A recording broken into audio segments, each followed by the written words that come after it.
Again, I know all of you, but Holly Bertone, pinkfortitude.com, and I'm actually going to focus on my personal journey in terms of how I wrote my first book through my 7th book, and kind of the personal aspect of it, the why aspect of it, and then turn it over to Frank for more of the business aspect of it. So let me back up 40 years or so, and I knew from the time that I could literally hold a pencil that I wanted to write a book.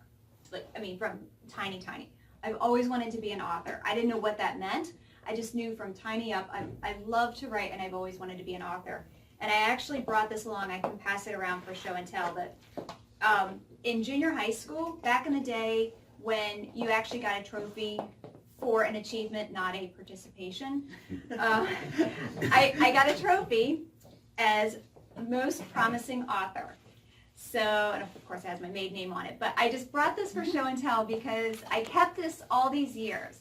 And I have it up in my office as just kind of motivation because, you know, this is my passion. But for those of you who don't want to be authors, you want to build your business, it should also be a passion as well. But I just a little show and tell.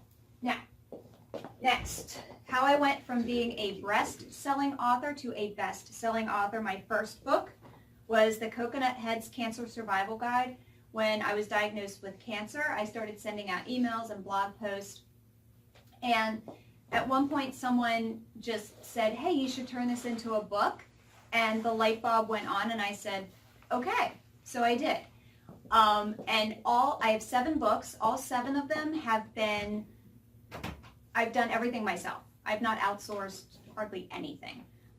So this was my first book. Fast forward this fall, I published my 7th book, Thriving in the Workplace with Autoimmune Disease, and it hit #1 on Amazon in 10 hours of being launched.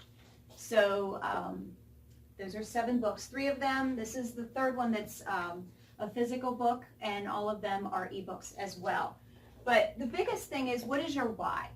And you don't have to write, or you don't have to kind of call out, but what is your why? Why do you want to write a book? You're obviously here because you want to learn about writing a book.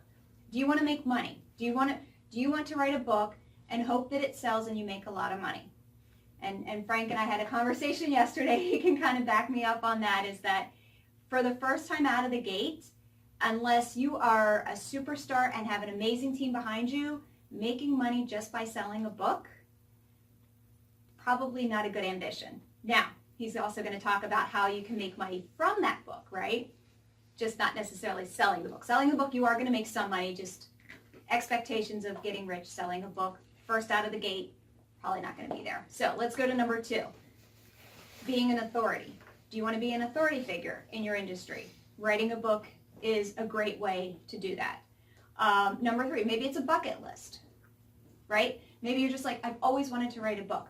Now, here are some things that you can also keep in mind too, is that a lot of people have come to me lately, and I think part of it is just, you know, in 7 books, this is the one that's generated the most buzz. I think part of it is because it did hit #1. I've had so many people come to me and they've said, how do you write a book? Like, how do you write a book? And the answer is really easy, and I'm going to get kind of snarky here for a second. You get out your laptop, or you get out a pad and a pen, and you write, you know, or you dictate, you know. It's really that easy. People get so wrapped up in, you know, a process, or, you know, I have to write, you know, 400 pages of content to go out. No, you can write a 20-page e-guide, call it a book, you know, put the PDF on your website, put the PDF on Amazon in Kindle format, right? You don't have to think 400 pages. You don't have to think huge.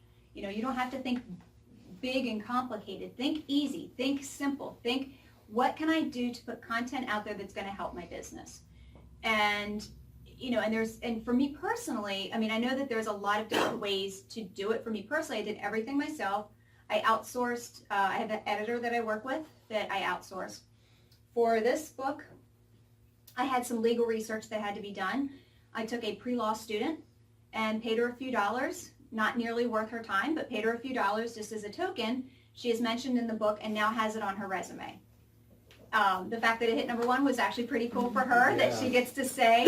But she was so excited to be mentioned in the book in the acknowledgement section, right up front. So, things like, your graphics or your cover, there's a lot of opportunities out there on, we've talked about Fiverr before, or even Nextdoor. I mean, there's, kids in college or high school that can do, graphics or, things like that too. How I put mine out there was through Amazon. And again, I can only speak to Amazon because that's all I know. But there's two different pieces of Amazon. That's CreateSpace and Kindle. CreateSpace makes physical books. Kindle makes your e-version. And again, writing the book, you get out there and you write. The formatting to get into CreateSpace and Kindle, you can always outsource that. They have instructions as well. But start small. Don't think big. Figure out a way. How can I make this book benefit my business? How can I become an authority? And I am going to turn it over. I want to be respectful of everyone's time. Turn it over to Frank for the business side, and then I think at the end we can kind of have some Q&A. Oh, that's a great idea. Okay.